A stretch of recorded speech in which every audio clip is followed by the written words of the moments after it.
Market में volatility है और इसके साथ ही ग्लोबल फ्रंट पर भी काफ़ी अनसर्टेनिटी देखने को मिल रही है। इसके साथ ही जो इंटरेस्ट रेट्स हैं उनमें भी कभी भी बदलाव हो सकता है। तो ऐसी सिचुएशन में हमें एक चीज़ की ज़रूरत होती है जो है मल्टी एसेट मैनेजमेंट, और वो मल्टी एसेट मैनेजमेंट के लिए हमें चाहिए होते हैं कुछ एक्सपर्ट्स। तो आज हमारे साथ उसके लिए एक एक्सपर्ट जुड़े हैं, उनका नाम मैं आपसे ज़रूर शेयर करूँगी, लेकिन उससे पहले इस वक्त जो निवेश के लिए सबसे बेहतर विकल्प निकल कर आ रहा है वो इंडियन बॉन्ड मार्केट है। लेकिन ऐसा क्यों है?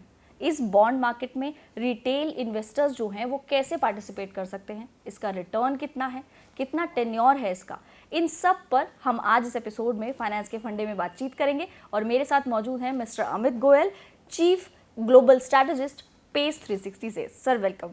Thank you so much Mohini. Sir शुरुआत हमारी जो इंडियन बॉन्ड मार्केट है इससे ही करेंगे। जो हमारी बॉन्ड मार्केट की स्टार्टिंग है वो तो काफ़ी पहले हो चुकी थी, लेकिन स्टिल अब तक जो उसकी ग्रोथ है वो धीरे धीरे बढ़ रही है। ऐसे में जो रिटेल पार्टिसिपेशन है वो अब भी इतना नहीं बढ़ पाया है, बिकॉज जो बैंक्स वगैरह हैं ये ज़्यादा इंटरेस्ट रखते हैं इसमें, जो अपना इन्वेस्टमेंट है वो ज़्यादा रखते हैं। तो इंस्टेड ऑफ रिटेल पार्टिसिपेशन जो अभी इक्विटी में ज़्यादा है, शेयर मार्केट की तरफ ट्रैक्शन ज़्यादा है, वो कैसे इधर बढ़ सकता है बॉन्ड मार्केट की तरफ?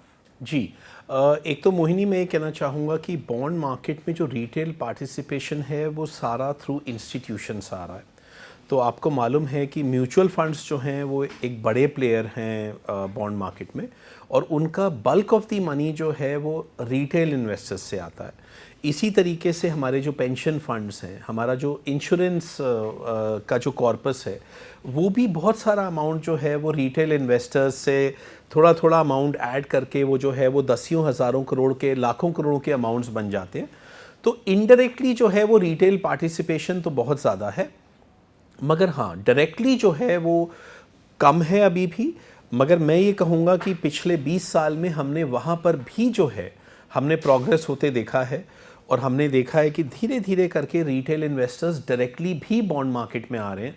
और हमारे पास रिटेल निवेशकों की जो है वो डिमांड आती है कई बार कॉरपोरेट बॉन्ड्स को लेके।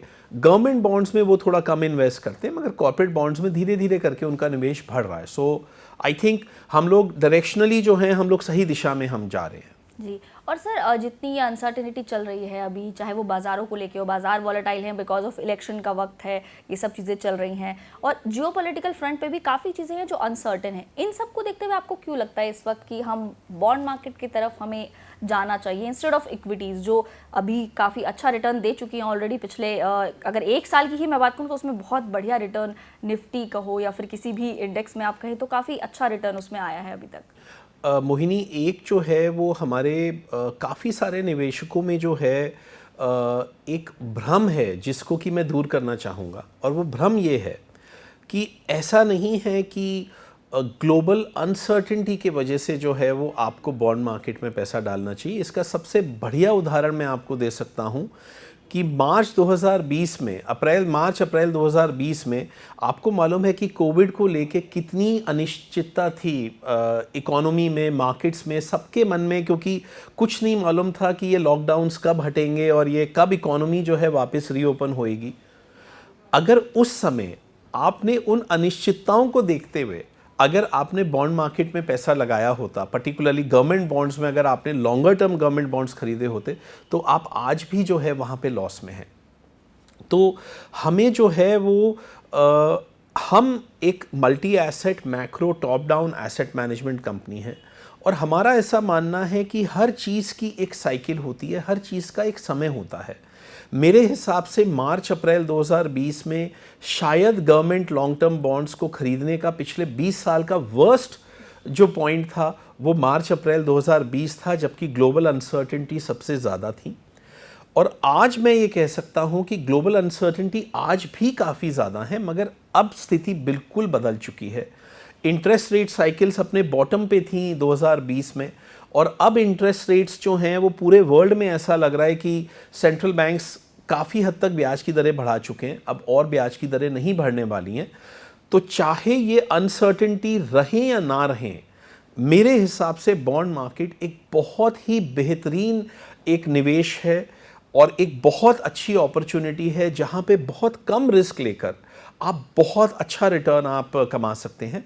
और इस नज़रिए से मैं समझता हूँ कि रिटेल निवेशकों को फिर से बॉन्ड मार्केट की तरफ देखना चाहिए और यहाँ पे बहुत सारी अपॉर्चुनिटीज़ हैं। और मैं समझता हूँ कि हम तो ऑलरेडी जो है एक किस्म से कैंपेन कर रहे हैं जहाँ पे हम ज़्यादा से ज़्यादा निवेशकों को ये बताना चाह रहे हैं कि बॉन्ड मार्केट क्यों उनके पोर्टफोलियो के लिए और क्यों उनकी वेल्थ के लिए बहुत बेहतरीन एक ऑल्टरनेटिव है। और इसके बारे में मैं आपसे भी चर्चा मैं करना चाहता हूँ और ये एक बहुत अच्छी मेरे हिसाब से अपॉर्चुनिटी है दर्शकों के लिए भी और हमारे लिए भी कि हमें आपका प्लेटफॉर्म मिल रहा है to reach out to a larger audience. बिल्कुल। तो सर, जब आप कह रहे हैं कि अब रिटेल निवेशकों को इसकी तरफ आना चाहिए, तो जब एक रिटेल निवेशक किसी भी नई चीज़ में निवेश करता है, क्योंकि उसके लिए बॉन्ड मार्केट इतना फेमिलियर नहीं है जितना उसके लिए अब शेयर मार्केट हो गया है। कि शेयर मार्केट में डीमैट अकाउंट्स कैसे बढ़ रहे हैं, किस तरीके से SIPs म्यूचुअल फंड के थ्रू भी पैसा आ रहा है और डायरेक्ट भी मार्केट में बहुत पैसा आ रहा है, लेकिन अभी भी बॉन्ड मार्केट उतना फेमिलियर चीज़ नहीं है। तो ऐसे में मैं आपसे जानना चाहूँगी कि एज अ रिटेल निवेशक अगर किसी को निवेश करना हो बॉन्ड्स में, तो वो किस बॉन्ड्स में निवेश करें, मतलब किस तरह के बॉन्ड्स में, लाइक गवर्नमेंट बॉन्ड बेटर हैं या कॉर्पोरेट बॉन्ड बेटर हैं, इन दोनों में से किस में निवेश ज़्यादा बेहतर रहेगा? जी, सो अभी जो हमारी जो पूरा जो हमने हमारा जो गणित है इस टाइम वो ये कहता है कि लॉन्ग टर्म गवर्नमेंट बॉन्ड्स में इन्वेस्ट करना जो है वो इस समय सबसे ज़्यादा प्रॉफिटेबल ऑप्शन है रिटेल निवेशकों के लिए भी और इनफैक्ट तमाम निवेशकों के लिए, चाहे वो रिटेल हैं, चाहे HNI हैं, चाहे फैमिली ऑफिसेज हैं। तो देखिए अब हम साइकिल में एक ऐसी जगह पे आकर खड़े हो गए हैं मोहिनी कि ब्याज की दरें अब और नहीं बढ़ने वाली हैं और मेरा ऐसा अनुमान है बेस्ड ऑन हमारी पूरी रिसर्च ये कह रही है कि अगले 6 महीनों में आपको वर्ल्ड की 80 to 90% कंट्रीज़ में आपको रेट कट्स देखने को मिलेंगे। इसके कुछ एक्सेप्शंस रहेंगे, जैसे जापान है जहाँ पे रेट्स ऑलरेडी ज़ीरो हैं तो वहाँ पे अभी और बढ़ने की उम्मीद है। मगर अगर मैं US की बात करूँ, UK की बात करूँ, यूरोप की बात करूं, इवन इंडिया की मैं बात करूं या मैं साउथ अमेरिकन कंट्रीज़ की बात करूं, तो तमाम जगहों पे हमें बॉन्ड यील्ड्स गिरती नज़र आ रही हैं।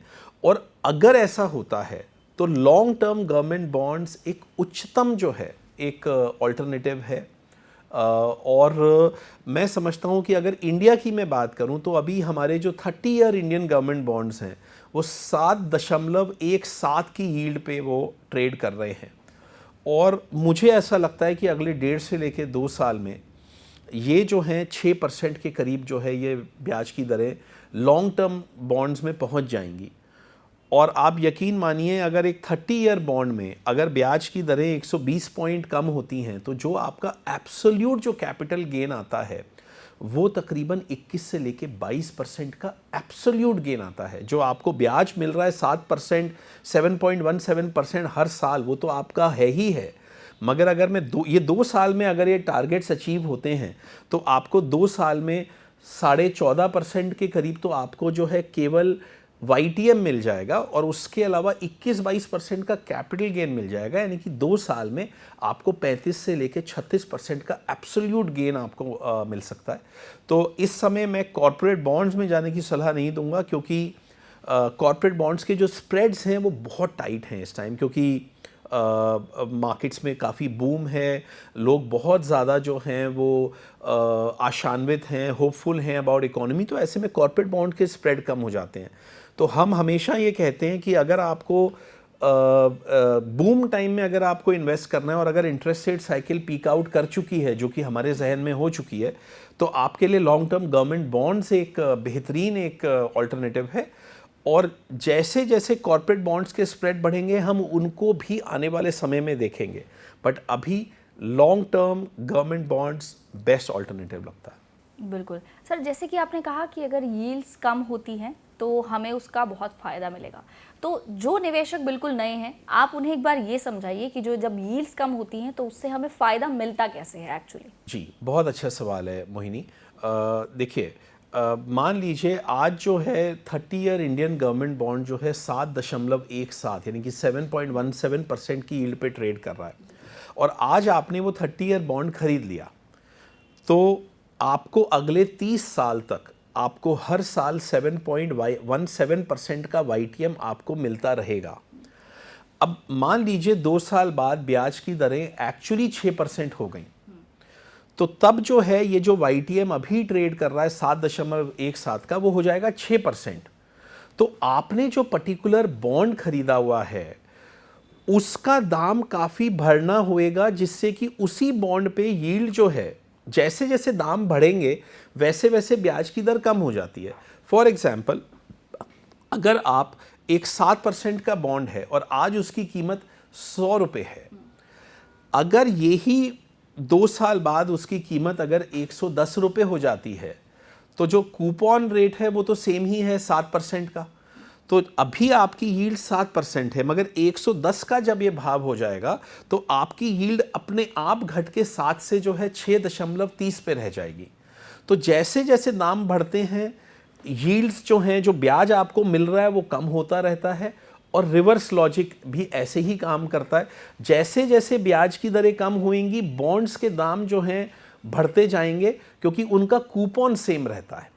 तो इसलिए जो आज आपने बॉन्ड खरीदा है वो 7.17 पे है, और जब 2 साल बाद वो 6% हो जाएगा तो वो जो बॉन्ड आज की तारीख में अगर वो 100 रुपये का भाव है, उसका भाव जो है तकरीबन 121-122 रुपये हो जाएगा, जिससे कि उसकी जो YTM है, जो ब्याज की दर है उस बॉन्ड में, वो 7.17 से घट के 6 रह जाएगी। और ऐसा ही रिवर्स में भी होता है, यानी कि अगर मान लीजिए ब्याज की दरें अगर बढ़ जाती हैं तो बॉन्ड का दाम कम हो जाएगा, क्योंकि कूपन तो सेम है।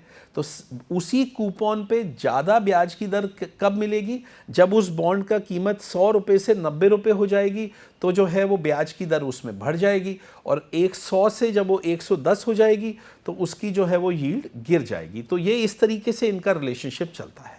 जी बिल्कुल सर, आपने बहुत ही अच्छे तरीके से हमारे दर्शकों को ये बात समझाई।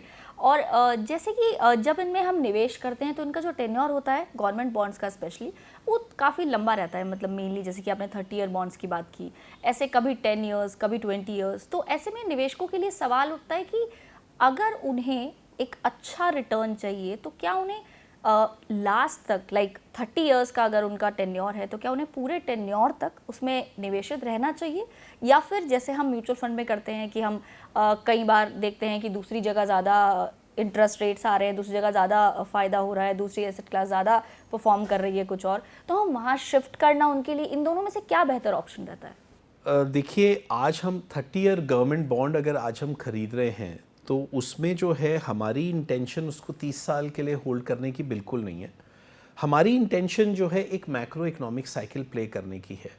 देखिए, ये सभी को मालूम है कि इकोनॉमी की साइकिल्स होती हैं और ब्याज की दरों की भी साइकिल्स होती हैं। यही सेंट्रल बैंक्स 2019 में, इवन बिफोर कोविड, सारे सेंट्रल बैंक्स ब्याज की दरें कम कर रहे थे, और ये सारे सेंट्रल बैंक्स 2021 से उन्होंने ब्याज की दरें बढ़ाना शुरू कर दिया था। इंडिया ने 2022 में शुरू किया था, यूएस ने भी 2022 में शुरू किया था। तो 2021-22 से ब्याज की दरें बढ़नी शुरू हो गई थी और 2019 में गिरनी शुरू हो गई थी। तो हम ये तकरीबन देखते हैं कि एक इंटरेस्ट रेट साइकिल जो है वो कोई 4-1 साल चलती है।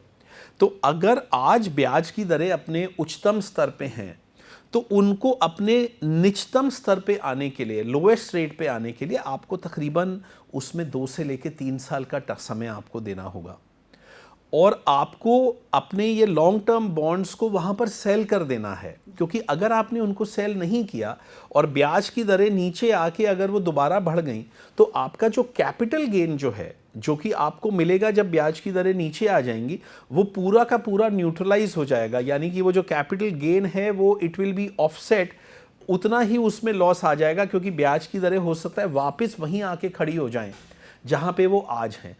तो उस केस में आपको केवल 7.17% का कूपन मिलता रहेगा। हमारी इंटेंशन उस 7.17% के कूपन तक सीमित नहीं है। हमें जो है उसके ऊपर कैपिटल गेन हम कमाना चाहते हैं, जो कि तभी मिलेगा जब आप उसको, ब्याज की दरें जब नीचे आ जाएं तो आपको उसको सेल करना होगा, कैपिटल गेन को बुक करना होगा, और हम उस समय सोचेंगे कि वहाँ पर निवेश करने के लिए बेहतरीन ऑल्टरनेटिव्स क्या हैं। हो सकता है वो उस समय इक्विटी मार्केट हो सकता है वो गोल्ड हो हो सकता है वो कॉरपोरेट बॉन्ड्स हो, ये चीज़ का फैसला तो हम उस समय करेंगे। मगर अभी ये कहना कोई अतिशयोक्ति नहीं होगी कि लॉन्ग टर्म गवर्नमेंट बॉन्ड्स ना केवल इंडिया में बल्कि यूएस में भी, यूके में भी और बहुत सारी कंट्रीज़ में जहां इंटरेस्ट रेट साइकिल्स अपने टॉप पे हैं, वहाँ पे इस समय जो बेस्ट एसेट क्लास निवेश करने के लिए हमें दिखती है अगले 1.5 से 2 साल के लिए, वो लॉन्ग टर्म गवर्नमेंट बॉन्ड्स ही है। जी, आप बॉन्ड्स पर बहुत अच्छे से आपने डिस्क्रिप्शन दिया, बिकॉज अब तक मैंने जितनी भी अब तक इंटरेक्शंस किए हैं उनमें हालांकि बॉन्ड्स पर इतने ज़्यादा बुलिश भी कोई नहीं होता है जितने आप हैं फ़िलहाल। बट ये चलिए, ये आने वाले समय में हम देखेंगे कि उस पर जो हमारे रिटेल निवेशक हैं वो इसकी तरफ कितना रुझान अपना बनाते हैं और कितना वो उसकी तरफ जाते हैं। लेकिन इसमें और भी सवाल उठते हैं, तो कौन से ऐसे 3 बॉन्ड्स होंगे, अगर मैं 3 बॉन्ड्स की बात करूं, जिनमें इन्वेस्ट किया जा सकता है इस समय, जो आपको समय बेहतर अब लग रहा है? ये आपने एक बहुत अच्छा सवाल पूछा है। देखिए, गवर्नमेंट ऑफ इंडिया के लॉन्ग टर्म बॉन्ड्स इस समय बेहतरीन निवेश हैं, ऐसा हम मानते हैं। उसमें इन्वेस्ट करने के 2 तरीके हैं।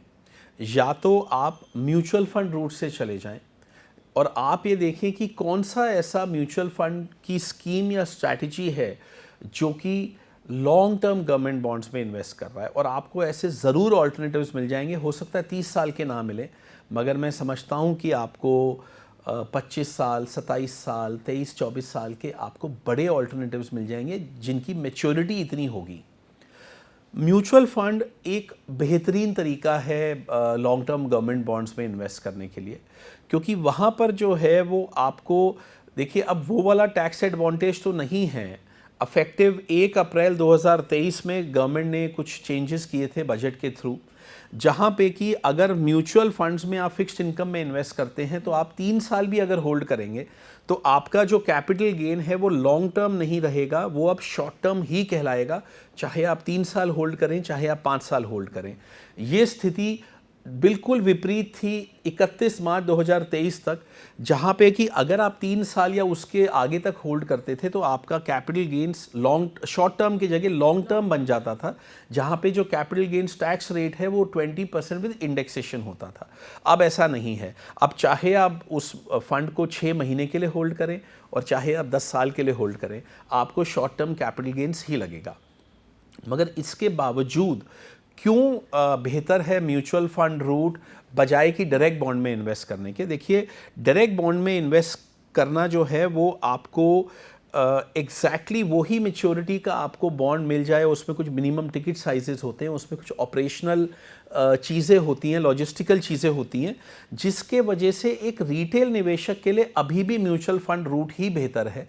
और एक तो आपका भले ही टैक्स आपका कम नहीं हो रहा है, मगर टैक्स डेफरमेंट हो रहा है। देखिए, अगर आप डायरेक्ट बॉन्ड खरीदते हैं तो उस पे जो भी आपकी साल में कूपन की इनकम होएगी, आपको उसी साल उसके ऊपर इनकम टैक्स देना पड़ेगा। जबकि अगर आप म्यूचुअल फंड खरीद के उसको 2 या 3 साल के लिए होल्ड करते हैं तो जब तक आप उसको नहीं सेल करते या रिडीम करते तब तक आपके ऊपर कोई टैक्स नहीं लग रहा है। तो आपका पैसा जो है वो प्री टैक्स रेट पे, हायर रेट पे कंपाउंड हो रहा है और आपको टैक्स आखिर में देना है। तो उसके वजह से रिटर्न आपका बेहतर पड़ता है अगर आप म्यूचुअल फंड रूट से इन्वेस्ट करते हैं बजाय कि डायरेक्ट बॉन्ड्स खरीदने के। रही बात कि कौन से बॉन्ड खरीदने हैं, तो देखिए, अगर गवर्नमेंट ऑफ इंडिया बॉन्ड ही खरीदने हैं तो उसमें जो है कोई बहुत ज़्यादा फ़र्क नहीं है कि आप पुराना बेंचमार्क खरीदें या आप नया बेंचमार्क खरीदें। आप लॉन्गेस्ट मेच्योरिटी 30 ईयर एक बहुत अच्छी मेच्योरिटी है। वैसे तो थ्योरेटिकली आपको 40 और इवन 50 साल के मिल सकते हैं, मगर उनमें लिक्विडिटी कम होती है, इशुएंस कम होता है। तो बेहतरीन ऑप्शन ये है कि आप 30 ईयर बॉन्ड खरीदें। और अगर आप रिटेल निवेशक हैं तो आप डायरेक्ट बॉन्ड खरीदने के बजाय उसको म्यूचुअल फंड्स के रूट से खरीदें। अगर आप एक बड़े कॉरपोरेट इन्वेस्टर हैं फिर तो जो है वो आप अपना खुद का एक बॉन्ड का पोर्टफोलियो आप बना सकते हैं और आप डायरेक्ट बॉन्ड की ऑप्शंस होती रहती हैं, आप उनको डायरेक्ट खरीद सकते हैं।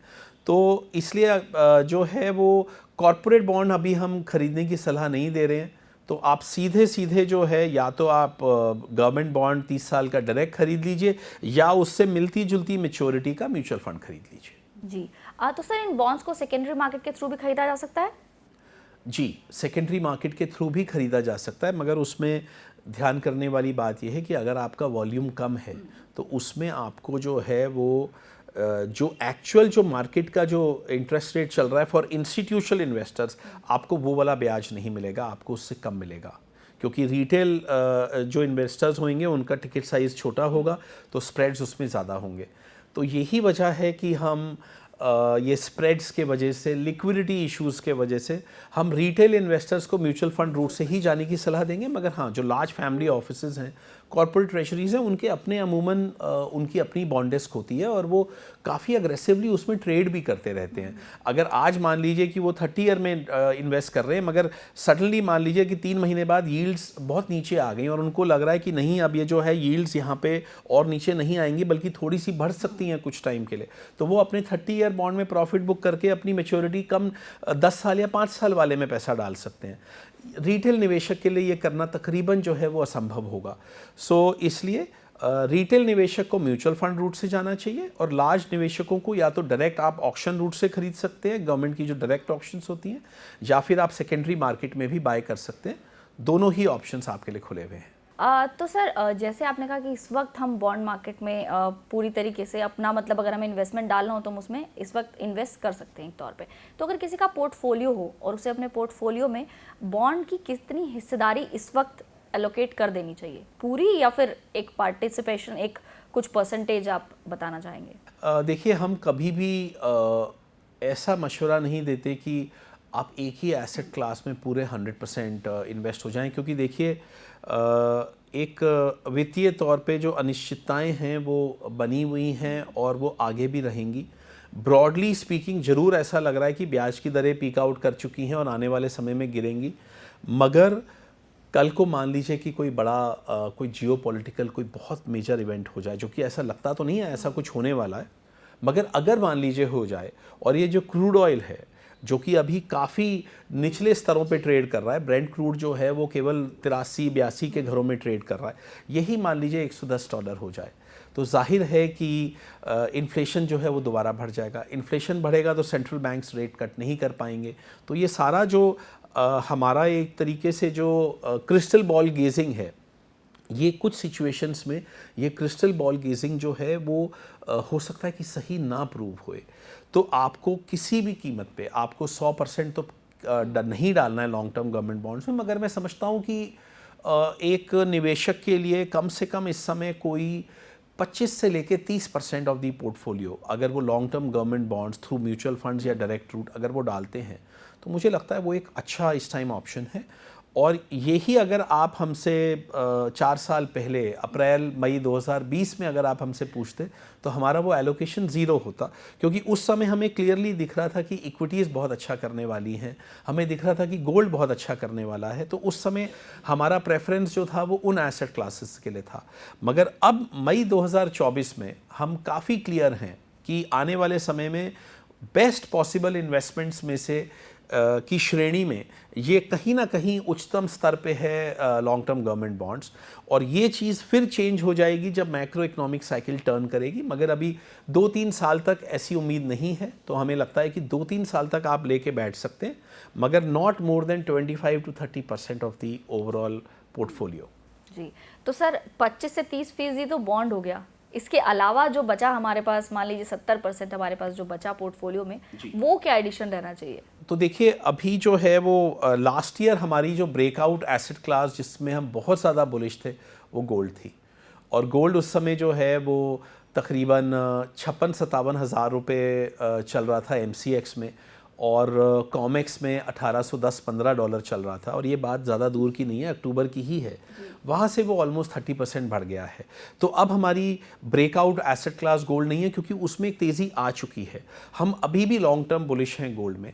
हमें लगता है कि आने वाले 4 साल में जो है वो 1.5 लाख रुपए का भाव आपको देखने को मिलेगा, जो कि अभी 74,000 के रेंज में है। तो यहाँ से भी डबलिंग की उम्मीद है अगले 4 साल में, मगर उसको खरीदने का प्रॉबली अभी बहुत बेहतरीन समय नहीं है, क्योंकि बहुत रिसेंटली बहुत बड़ा गेन आया। तो आई थिंक थोड़ा रुक के जो है हम उसमें पैसा डालेंगे।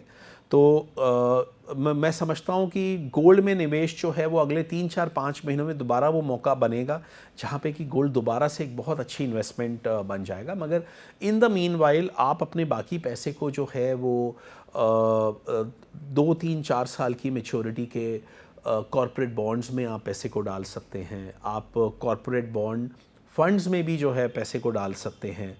तो वो एक किस्म का पार्किंग फैसिलिटी होगी, वो निवेश नहीं है, वो एक पार्किंग फैसिलिटी है कि हमने कुछ समय के लिए हमने लिक्विड फंड्स में या हमने मनी मार्केट फंड्स में या फिर हमने जो है शॉर्ट टर्म बॉन्ड फंड्स में, कॉर्पोरेट बॉन्ड फंड्स में हमने पैसे को डाल दिया। हमारी इंटेंशन जो है उसमें ये रहेगी कि आने वाले समय में अगर इक्विटीज़ में कोई डीप करेक्शन आती है, अभी इक्विटीज़ बहुत ज़्यादा ओवर वैल्यूड है, तो यहाँ पर हम जो है निवेश की सलाह नहीं दे रहे, मगर मान लीजिए कि अगले 2-3 महीनों में कोई डीप करेक्शन आती है तो हम कुछ पैसे को शॉर्ट टर्म बॉन्ड से या बॉन्ड फंड से हटा के हम इक्विटीज़ में डाल देंगे। गोल्ड अगर जो है वो टाइम वाइज या प्राइस वाइज करेक्शन पूरी होती है अगले 4-5 महीनों में, तो कुछ पैसे को हम शॉर्ट टर्म मनी मार्केट या बॉन्ड से निकाल के हम गोल्ड में डाल देंगे। तो इस तरीके से जो है हम अपना पोर्टफोलियो जो है वो बनाएंगे। मगर at the moment long term investment की अगर बात की जाए तो हम केवल लॉन्ग टर्म गवर्नमेंट बॉन्ड्स ही रेकमेंड कर रहे हैं। बाकी जो है वो पार्किंग फैसिलिटी रहेगी जिससे आपको ब्याज जो है वो मिलता रहे, आप इन्फ्लेशन से ऊपर एटलीस्ट आप ब्याज जो है वो अर्जित करते रहें।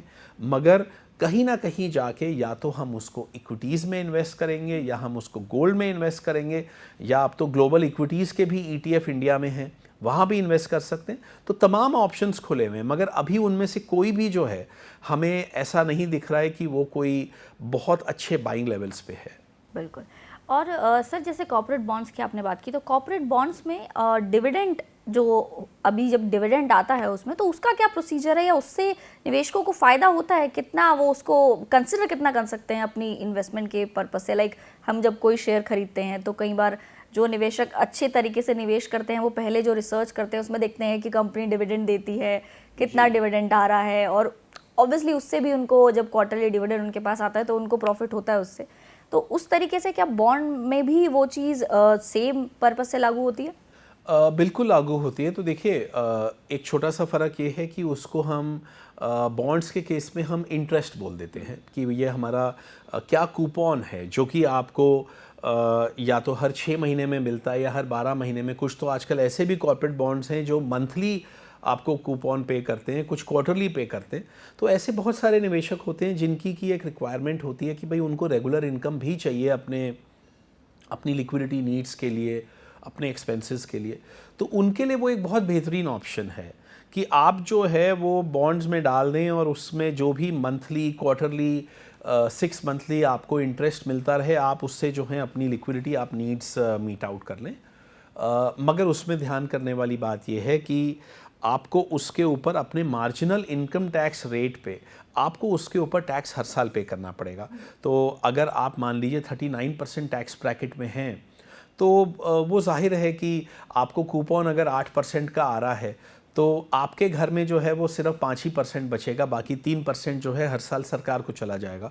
तो नॉर्मली जो निवेशक लो टैक्स स्लैब पे होते हैं या जिनकी टैक्स एग्जेम्प्ट हैं क्योंकि उनकी इनकम ज़्यादा नहीं है, तो उनके लिए तो बॉन्ड्स एक बहुत बेहतरीन ऑप्शन रहता है। मगर जो बड़े निवेशक हैं जो जिनकी की टैक्सेशन स्लैब 39% है, उनको हम ये कहते हैं कि आप बॉन्ड्स में ना इन्वेस्ट करके आप म्यूचुअल फंड्स में पैसे को डालें, जिससे कि आपको जो है वो कम से कम टैक्स डेफरमेंट हो जाए। जब आप सेल करेंगे तभी आपको टैक्स देना है, अदरवाइज़ आपकी वेल्थ बढ़ती रहेगी मगर टैक्स आपको कुछ नहीं देना है। और कुछ कॉरपोरेट इन्वेस्टर्स होते हैं, उनका जो टैक्सेशन रेट है वो आपको मालूम है कि केवल 25% है। तो उनको जो है वो कोई दिक्कत नहीं आती। वो अगर कूपन में भी इन्वेस्ट करते हैं तो 8% का कूपन अगर है तो उसमें से 2% जो है वो टैक्स जाएगा, 6% जो है वो आपको पोस्ट टैक्स आपकी इनकम रहेगी। सो डिपेंडिंग कि आपका क्या इनकम टैक्स स्लैब है, आपकी क्या लिक्विडिटी नीड्स हैं, उसके हिसाब से हम जो है वो ये परिवर्तन कर सकते हैं कि किसी के पोर्टफोलियो में बॉन्ड्स उपयुक्त रहते हैं और किसी के पोर्टफोलियो में म्यूचुअल फंड्स उपयुक्त रहते हैं। तो सर जैसे कि आपने बॉन्ड मार्केट की बात कही, तो रिटेल निवेशकों के लिए ये आखिरी सवाल मैं पूछती हूँ कि जैसे हमें जब निवेश करना है उसमें बॉन्ड्स में, तो हम कौन से ऐसे 3 फैक्टर्स पर ध्यान दे सकते हैं जिसे देखते हुए एक रिटेल निवेशक निवेश की तरफ आगे बढ़े बॉन्ड मार्केट में? जी, देखिए, आपको सबसे पहले तो आपको अपना डिफ़ॉल्ट रिस्क देखना है। अगर आप गवर्नमेंट ऑफ इंडिया बॉन्ड्स में डाल रहे हैं पैसा, तो आपका डिफ़ॉल्ट रिस्क इज़ ज़ीरो। मगर अगर आप कॉर्पोरेट बॉन्ड्स में डाल रहे हैं तो आपको उसकी रेटिंग एनालाइज़ करनी है और आपको उसके फंडामेंटल्स भी एनालाइज़ करने चाहिए, देखने के लिए कि वो उनका कितना एबिडा है, कितना उनका एबिडा अपॉन इंटरेस्ट रेट है। ये कई किस्म के फाइनेंशियल रेशियोज़ होते हैं, डेट इक्विटी रेशियो कितना है। तो एक तरफ तो जो है आपको डिफ़ॉल्ट रिस्क स्टडी करना है, इसको मैं एक फैक्टर मानता हूँ, मगर इसमें आपको कई चीज़ें देखनी पड़ती हैं, including the rating, including the financial ratios, company के क्या प्रॉस्पेक्ट हैं, ये सब चीज़ें आपको देखनी हैं। दूसरा जो फैक्टर है वो आपको ड्यूरेशन देखना है। आपको ये देखना है कि बॉन्ड कितनी लंबी अवधि का है और आपको उसको जो है वो अपने या तो पोर्टफोलियो नीड्स से मैच करना है कि मान लीजिए आपको अगर पैसा जो है वो 2 साल बाद चाहिए, आप इंटरेस्ट रेट साइकिल को टाइम नहीं आप अगर कर रहे हैं, तो आपको ये देखना है कि आपकी जो लिक्विडिटी नीड्स हैं और जो मैच्योरिटी है उसको आपको जो है थोड़ा मैच करने की कोशिश करनी चाहिए। लिक्विडिटी नीड्स आपकी 2 साल बाद हैं और आपका बॉन्ड जो है वो 4 साल बाद मैच्योर कर रहा है, तो यानी कि आपको 2 साल के बाद बॉन्ड बेचना पड़ेगा। उसमें जो है वो आपको हो सकता है कि कुछ स्प्रेड लगेगा, आपको जो है वो थोड़ा सा बेचने में जो है आपको थोड़ा सा नुकसान हो सकता है। तो एक ये बहुत ज़रूरी है कि आप एसेट लायबिलिटी जो है एक मैचिंग करें कि मुझे कब पैसा की ज़रूरत है और कब मेरे बॉन्ड की जो है वापस मैच्योरिटी आ रही है। और तीसरा जो है वो आपको डेफिनेटली आपको जो है अपना टैक्सेबिलिटी के हिसाब से आपको अपना निवेश को प्लान करना होगा कि मेरे लिए मेरा क्या टैक्स रेट है और उस टैक्स रेट को देखते हुए मुझे बॉन्ड्स में डायरेक्ट डालना है या मुझे बॉन्ड्स में जो है वो म्यूचुअल फंड रूट से डालना है। तो 3 तो देखिए सबसे बड़े फैक्टर्स हैं ही हैं। उसके अलावा जो है आपको जाहिर है कि कुछ फैक्टर्स के बारे में हमने बात की है कि मैक्रो इकोनॉमिक साइकिल कहाँ पे है। आपको ये समझना ज़रूरी है अगर आप बॉन्ड्स में पैसा डाल रहे हैं या इवन म्यूचुअल फंड में डाल रहे हैं कि क्या हम ब्याज की निचतम स्तरों पे हैं, जैसे हम अप्रैल मई 2020 में थे। तो ऐसे में जो है आपको अपनी मैच्योरिटी बहुत कम रखनी है, वरना आपको लॉस आएगा। और अगर ब्याज उच्चतम स्तरों पे है, जैसा कि हमारा मानना है कि अभी हम हैं, तो आपको अपनी मैच्योरिटी जो है लंबी रखनी है, जिससे आपको कैपिटल गेन आए। तो ये कुछ फैक्टर्स हैं जो कि आपको ज़रूर ध्यान में रखने चाहिए, चाहे आप बॉन्ड्स में डायरेक्ट पैसा डाल रहे हैं और चाहे आप म्यूचुअल फंड रूट से डाल रहे हैं। बिल्कुल सर, आपने बहुत ही अच्छी तरीके से बॉन्ड मार्केट को एक्सप्लेन किया और ये भी कि बॉन्ड मार्केट इस वक्त क्यों बेहतर है। तो अगर आपका भी कोई सवाल हो इससे जुड़ा बॉन्ड मार्केट का, तो वो आप हमसे कमेंट सेक्शन में ज़रूर पूछ सकते हैं। और अगर आपका सवाल इस टॉपिक पे कवर नहीं हुआ है तो हम ज़रूर उसके लिए सर के साथ फिर से आपके सामने हाजिर हो जाएंगे।